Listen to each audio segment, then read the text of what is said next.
Welcome into the Irish NFL show as we close out our look at the AFC conference. And in this episode, we are going to recap on the off-season of the AFC South, a really interesting division. Two teams in the top five picking in the draft with the Texans and the Colts, two teams with new quarterbacks. A lot to unfold in this episode. That's why we saved the best to last. So we're going to crack on. We're going to start with the team that finished bottom of the division last year, and that is the Texans. And Colin, throughout the course of the divisions on the NFC, the AFC, we kind of, I suppose, jumped into the key storylines. But I actually want to start with the draft night, if you don't mind, because we spoke about this one since the draft, but we never really got into it on the show. And that's around the strategy of Nick Caserio on the night, because in the lead up to the draft, the general consensus was he wanted to go defense. He wanted to go with Anderson, and that was his wish as GM. But the owner was putting him under pressure to take a quarterback. And CJ Stroud is selected as a second pick, and then within a minute they've moved up the trade. They've done a deal with the Cardinals, giving away their fourth round pick for next year. Now, there's a lot of people that felt that it wasn't really the move up for Will Anderson, it was the move up for CJ Stroud, and that's what the value of the deal was. But they didn't want to take an opportunity that he was at 3. I'm not convinced you are buying into that, or you think it was a heavy deal, but I could see the reasoning behind it to a certain extent. Do you think it's a valid conversation? No, not in any way, shape, or form. It was idiotic. It truly was. And I say that with the idea that I really liked the Texans head coach hire. I think DeMeco Ryans is a fantastic coach. And in an era where, people are going out, and look, we'll come to the Colts head coach, but people are going out deliberately looking for offensive-minded head coaches. I can totally get behind this hiring. I think he will be a really, in so much as anyone can predict, but I do think he will be a very good head coach. So I thought I loved that. I thought that going for CJ Stroud was fine. That made a lot of sense. They needed a QB if that's what the owner wanted to do. I mean, there's an asterisk beside all the QBs in this draft, but I don't understand going for a backup for Anderson. Given what they had to give up, it was ridiculous. I would say the Cardinals could not believe their luck. I mean, truly, this was like, and I could say, because, I watched my GM embarrass himself in the riches he was willing to give up, both in terms of the trade and the contract. But my goodness, the Cardinals, I would say was this something like, the infamous Seth Johnson contract negotiations at Leeds, where we're not going to settle for anything less than 22,000, and Risdale opens with 30, and the lads look so shocked that Risdale thinks he's under, like, oh my God, I totally understood. 38. Immediately, and they can't believe their luck. I would imagine maybe it was something like that for the Cardinals front office. I just don't understand it. And Will Anderson will have to be, and you can't put it like in this package. You'd already gotten CJ Stroud, so no, it doesn't work like that. You can't do this after the fact, unless obviously, look, if they go on to lift the Lombardi, great for them. But to me, what they gave up was an enormous amount. And there's an awful lot of holes in this roster. So they would need Will Anderson to truly be a generational talent. Like, he is going to have to be JJ Watt without any of the injuries in order to for me to justify what they gave up to go back up and get him. Connor, I'm going to stick with the team in this because it was such a controversial move. It's such one of the talking points after the draft. Are you a soul on this? Are you a column in terms of how it played out? Because I have seen some people love it. They think it's a great strategic move. Why run the risk of putting your quarterback let a quarterback to go 3? You may not get up with the Cardinals. Someone could jump you. The Colts could have jumped them. Well, look, hindsight bias can often prove a wonderful thing, right? And if Stroud is a stud, then all of this will be forgotten. But like to treat the draft as though you've landed the new Tom Brady and you've landed the new Aaron Donald, and to make reckless swings like that. And let's also, I'm not going to lose the opportunity, obviously, Brian and Colin, to rewind back to last year and think none of this would have happened if Lovie Smith hadn't somehow inspired them to win the last game of the season and do the Bears a massive favor in the process. And, you know, to be fair, joking and Bears partiality aside, you've also got to look at what the Bears got for that number one pick, which effectively is, you know, another way of looking at it is the Texans left all of that on the table. And for what, you know, like you, Colin, I really like D'Amico Ryans, and he's a guy that I really expect to succeed and hope will be a really good head coach. I think from everything we've seen in San Francisco, he seems to have all the raw material. I wanted better for him than to start his head coaching career at this franchise, you know, an ownership group that, you know, a lot of question marks over, general manager with a lot of question marks over, as you've just outlined beautifully in the context of what he did in this draft and with other moves he's made.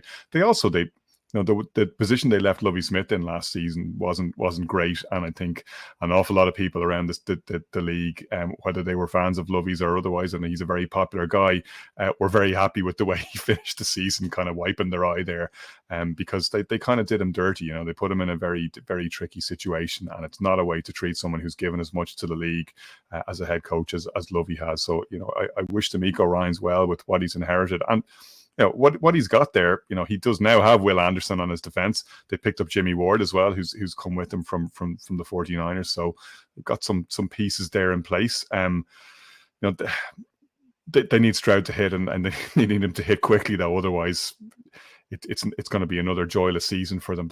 Even considering the draft capital they've had, they still look so far back. It's kind of hard to conceive of how lacking their roster is still, you know, and it's a long way, a lot of ground to make up, even in what, you know, is likely to be one of the weaker divisions, certainly on paper, that we're looking at in the NFL. So, you know, he'll really be earning his corn there very quickly to turn this into a serviceable operation, albeit that expectations are probably pretty low to begin with. So he's certainly not Urban Meyer in Jacksonville anyway. So let's give him the benefit of the doubt and hope that he can shape this rabble up and get them to fly straight. Colin, I'll come to you now, but I'm going to challenge that one, because I look at some of the players and we still brought in. Robert Woods, very serviceable wide receiver from his time to Rams. Dalton Schultz tied in. Devin Singletary, running back from the Bills. Noah Brown, who's been quite strong with the Cowboys. Boone, Colin, you know him from his time. Like, I'm not saying they're going to be up there and challenging for the playoffs, but they have brought in players that are serviceable and can go out on their own. Best case scenario, unless you're very lucky, you'll hit on 50% of those signings. Fair enough. Yeah, I would have, and you know, we're 2 years on from my kind of infamous rant about the Texans, but so like they've been bottom feeders for so long, and that's why I find, you know, I don't want to labor too much, but that giving up the pick for next year, because Casario's done it again. They signed 18 vets to 1 year contract. This is what they do. They bring huge numbers of guys in, the turnover every year, and it hasn't worked. As Conor rightly pointed out, like if Lovie, you know, and they traded him shambolically, but if Lovie hadn't gotten word of what was going to happen, like they'd have had the number one pick again very likely. And what happens if Stroud doesn't work out and their number one pick potentially? Remember, this is in an AFC. I mean, unless if everything works, great, but if it doesn't, they could have given a top 5 pick away in a much better, at least on paper, draft class next year. So to me, you know, that's the area when you look at the defense. Yeah, they have some serviceable guys, but Mike Boone was always injured. Woods coming off injury. I like Dalton Schultz. I think he's decent, but there's a lot of question marks for me. Sheldon Rankins, very, you know, that's another one of their offseason moves that I like. But like overall, I look at the defense and I go, okay, you got Will Anderson, and you got Sheldon Rankins, and you got Derek Stingley. I'm not as sold as on Jimmy Ward. I can understand why the 49ers kind of moved on. I think there's just so many holes for me for them to really turn it around. I'd be amazed if this is like, one of those worst to first type scenarios.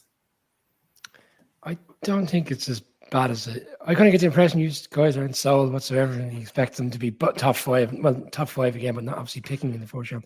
I think there's enough serviceable players brought in that they could win more games than people expect. But again, to me, ultimately it'll come down to the development of the quarterback and when the offensive line can protect them. We'll move on to the Colts, and Shane Steichen has been brought in to essentially develop.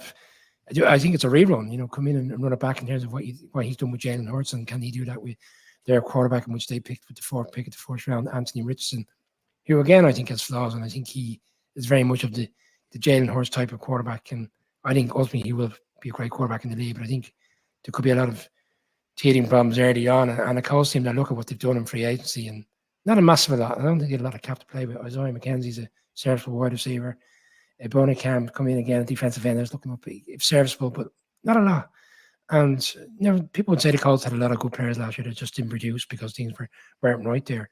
But I think ultimately, again, it's a scenario where it's going to come down to the new head coach and what he can get out of quarterback. And I think the level of expectation with the Colts this year, I don't think it would be quite high, which is a surprise because for years they've been up there. And a couple of years ago, we're only a couple of years removed from when Carson Wentz was playing against the Jags to put them in the Super Bowl.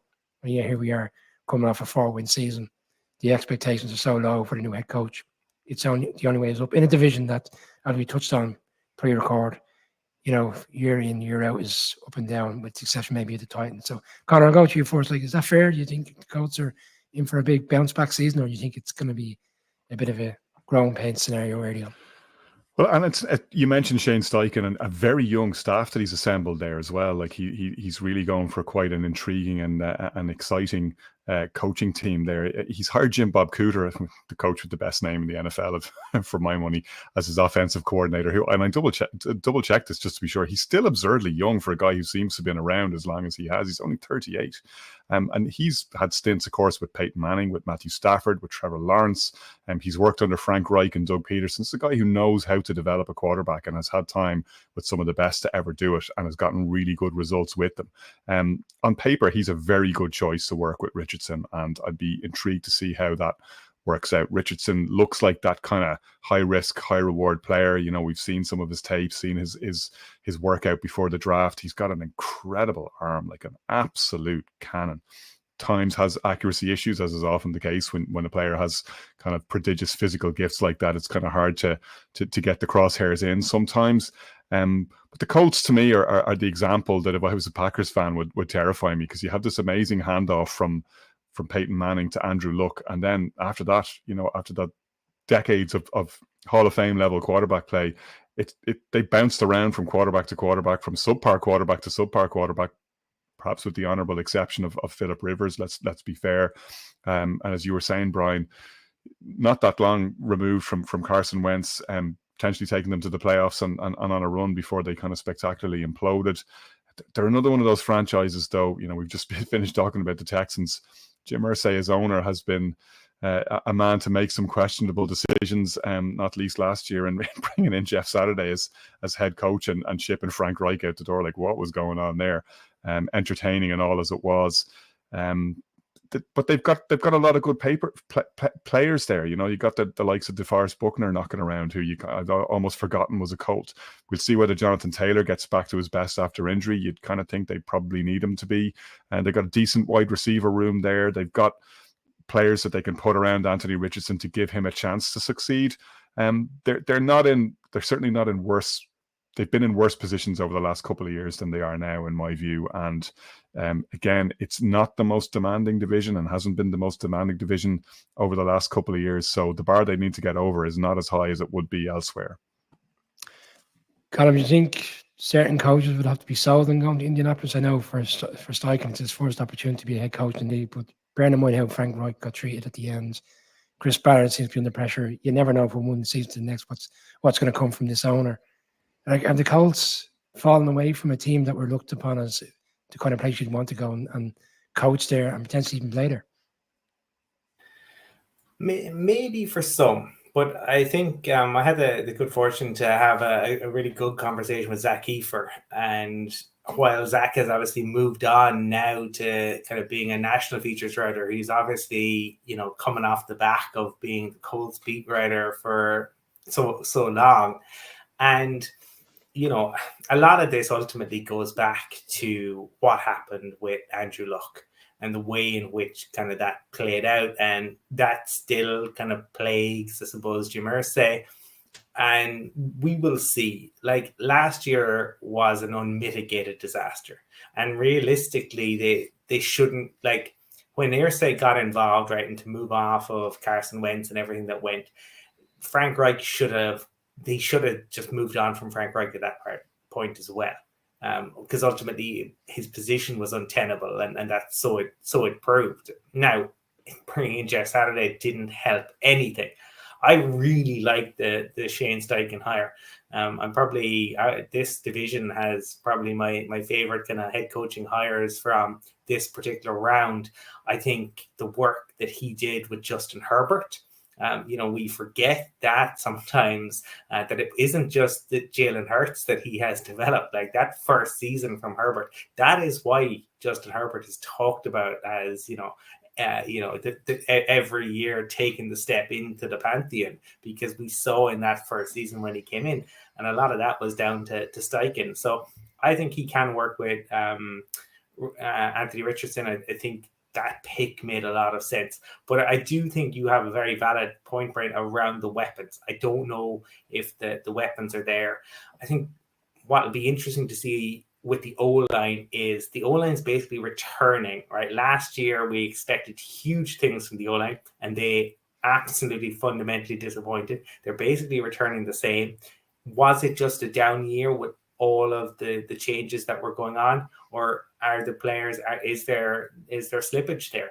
Also with Jonathan Taylor, we will have to see what happens there. Everyone expected, he was probably, in fantasy football terms, I'd say it was number one pick for most people in various leagues. He really disappointed last year. So he was coming off the back where he probably thought he was going to maybe reset the running back market. Now we've seen the running back market, isn't there. So what does the second contract look like? Are the Colts going to go down that route? There are a lot of questions there, but I do think I get why they made the decision to go with Steichen. I get why they made the decision to go with Anthony Richardson. I think it's going to take time to develop it. I don't expect it to be this year, but it makes sense what they've gone with. They finally have moved away from the quick fix, right? That's what they kept going with. So maybe Irsay has learned some lessons. Connor, would you put equally the Texans and the Colts in the same bracket because of the way the organizations are run with ownership and interference? Like, are the Colts still a little bit further down the road? Like, you'd imagine the Colts could rebound quicker than you'll see the Texans rebound, judging by what we spoke about so far. Yeah, I think as we're talking about two head coaching hires that we both really like, and I'm sure a lot of fans of other teams, had they had the fortune to inherit either of those as their new head coaches, would have been really happy. I think I'd probably marginally rather be in Shane Steichen's position than in D'Amico Ryan's position, I have to say. But all of that depends on your quarterback. Like if either one of them hits, then that's going to make everything a hell of a lot easier. I know it's the most simplistic thing to say in NFL terms, but once that bit's working, you have the headspace to fix a lot of other things along the way. I think Steichen, and I think he's hired well, as I said, with Jim Bob Cooter as OC. I can see that working out well. Obviously, Bobby Slowick is a rookie offensive coordinator in Houston or with the Texans. So that's it remains to be seen whether that's going to work out. You have a better idea what you're going to get with Steichen's hire in Jim Bob Cooter. So I, on paper, see that as being probably the better situation of the two. But you're right to call out the similarities between them in terms of ownership and general manager behavior over the last couple of years, which have both set these teams up in very difficult spots and haven't, frankly, put them in position to succeed. And for both of those fan bases, I hope there are sunnier days ahead.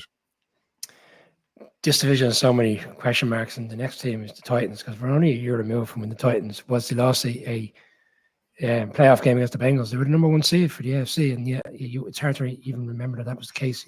Like Peter Skoronski comes in as the fourth round pick when a lot of people felt they were going to go quarterback column.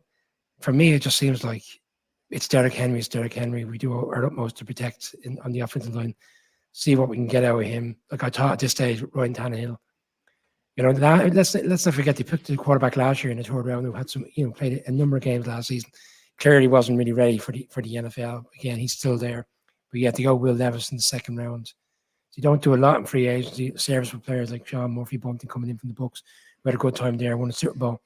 But again, it just seemed like a team that's drifting, and they brought a new GM. I thought they might have made a bigger play on quarterback in terms of Tennessee going after Trey Lance. I kind of spoke about that. Like, where are you on this team? For me, if I was a Titans fan, I'd be underwhelmed by another offseason. Yeah, I would be too. The only thing I suppose that would give me a little bit of hope is Mike Vrabel is obviously a very good head coach, but there are huge things to be concerned about, especially for this season. I think the new general manager has done a decent job in so much as he moved on a lot of, the older players who just weren't performing. But pre-Woods wasn't, Taylor Lewan, it was the law of diminishing returns. So ultimately it made sense to move on from those guys. But we sit here and again, what are the Titans? They are, as you point out, Ryan Tannehill is the starting QB and Derrick Henry. But how many times can you go to the well with Derrick Henry? How much can you really put on him year after year after year? And obviously, look, we saw Malik Willis came in, then Malik Willis was out. There's obviously kind of no faith in him there. It's already kind of been talks of they might just move on from him. So we'll have to see when Will Levis might come in.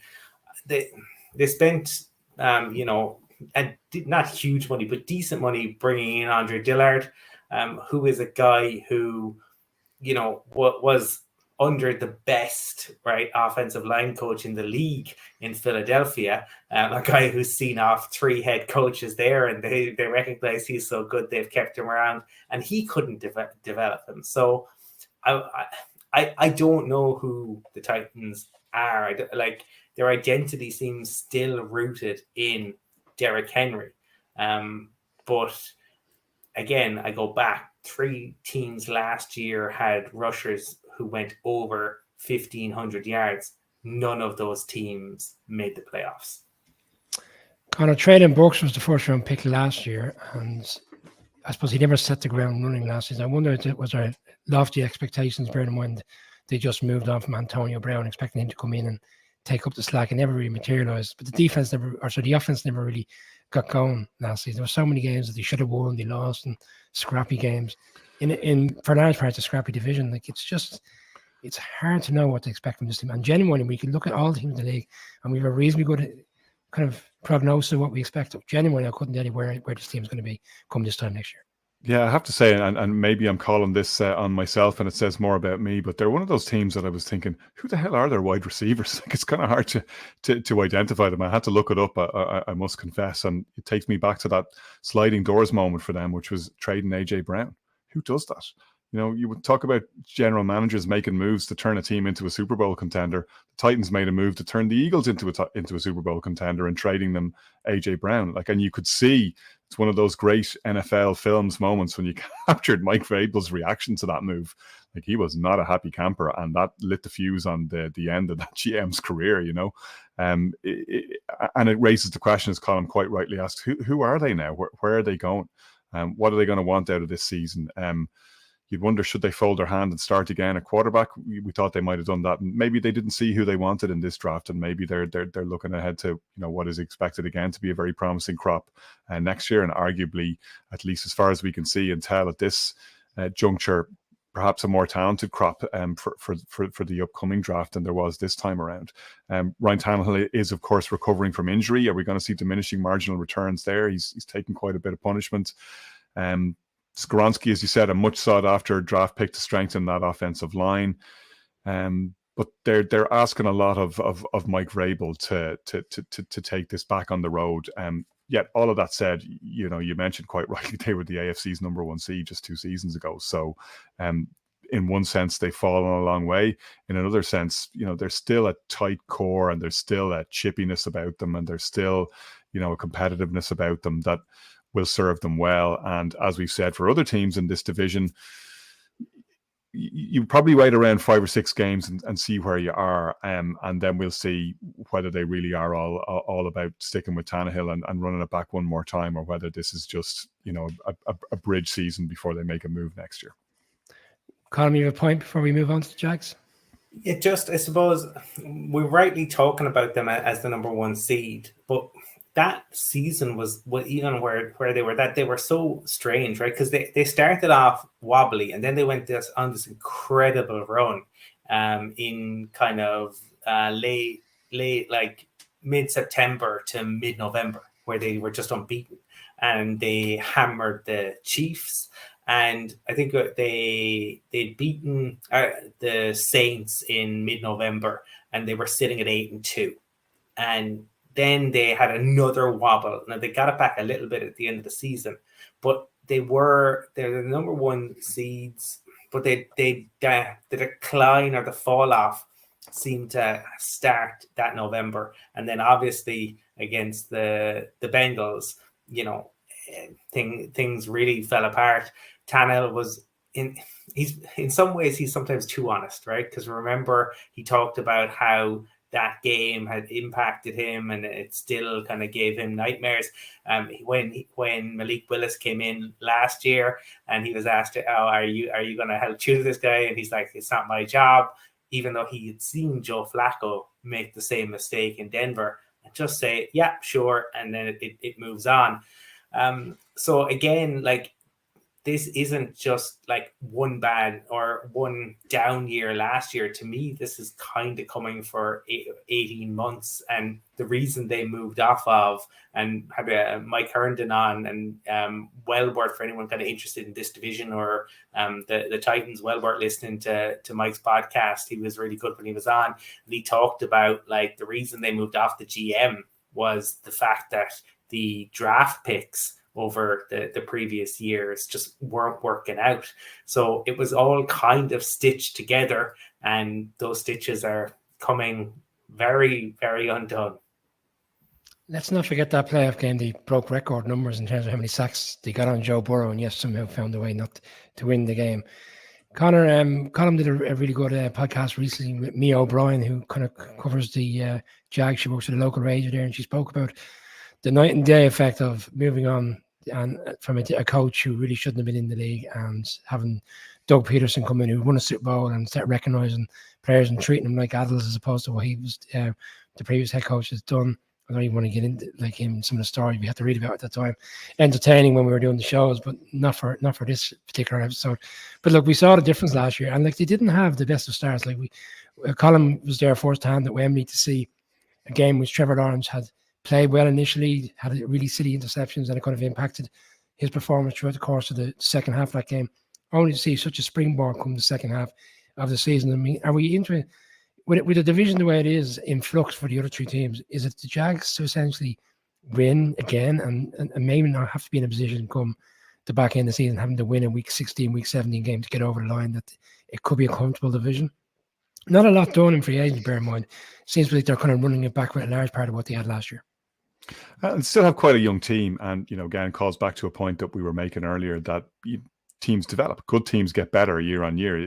Good coaching is about making the most of the personnel you have. It's not always about bringing in a new guy or bringing in new free agents or who you add in the draft. The first job is to get the maximum out of the players who are at your disposal, which Peterson arguably did last year, and had some lovely cameos of his coaching nous last year, not least in the playoffs in that Chargers game where he really did stitch them up like a kipper at times. He's and he's done such a good job in helping Lawrence develop.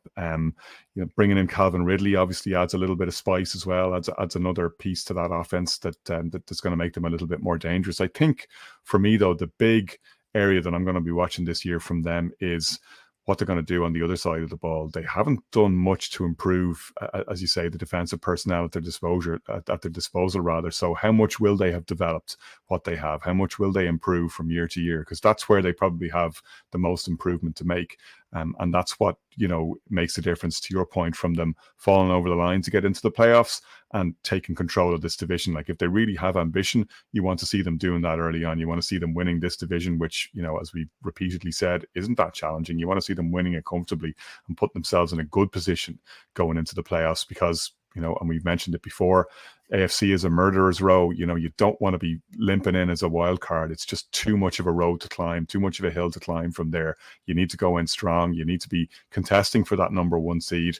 I'm not sure I see the Jags getting there, but that's the sort of ambition that you would expect a team that really sees itself belonging in the dance as having.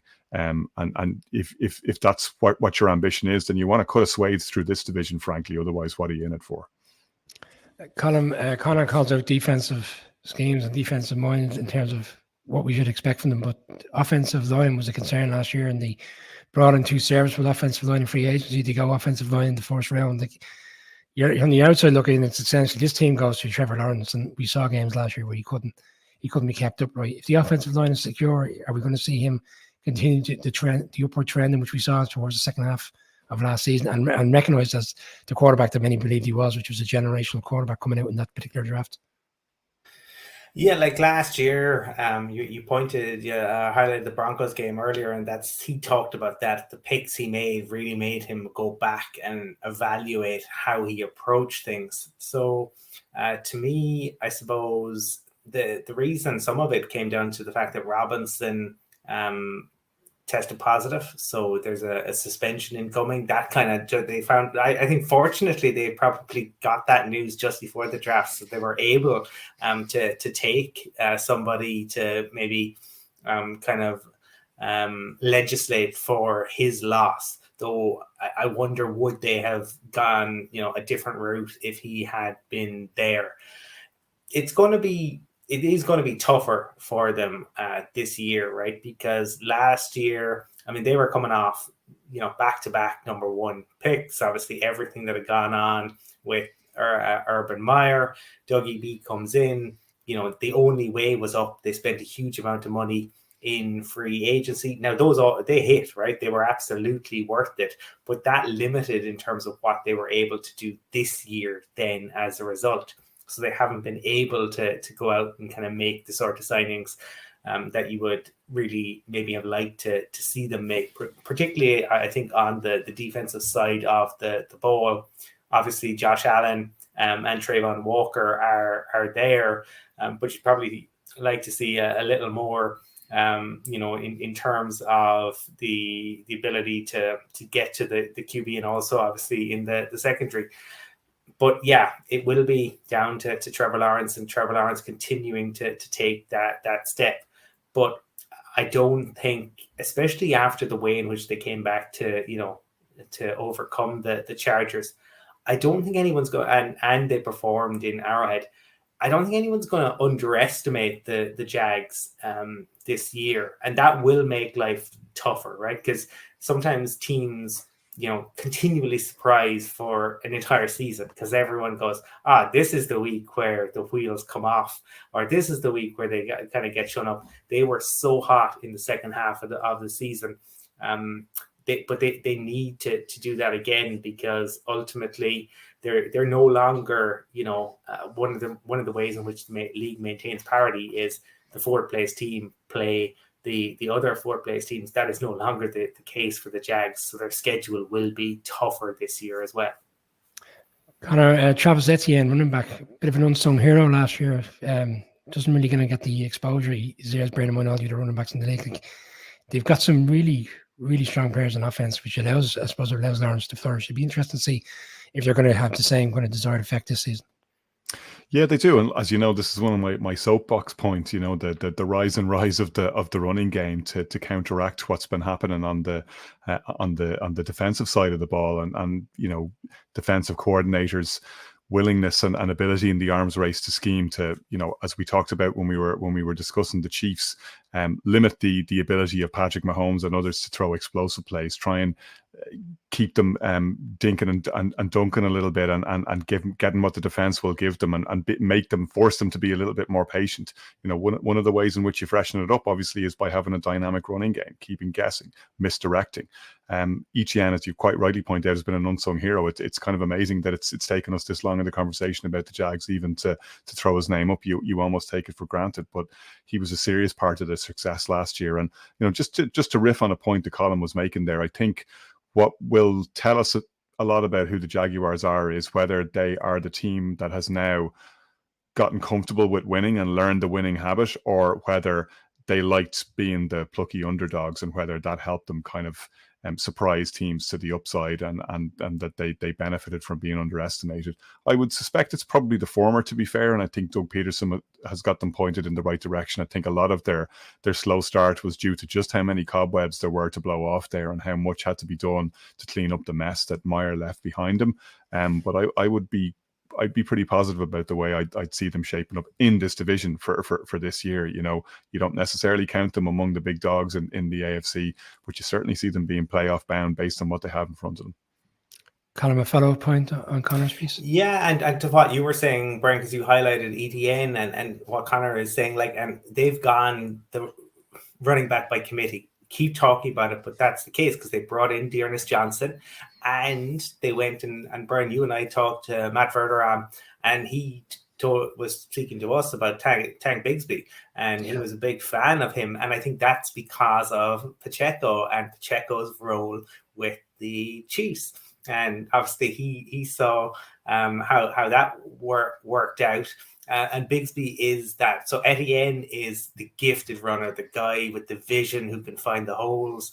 And Bigsby is he's a tough runner between the tackles. He's absolutely fearless, head down, and he's going to get you those tough yards when you need to.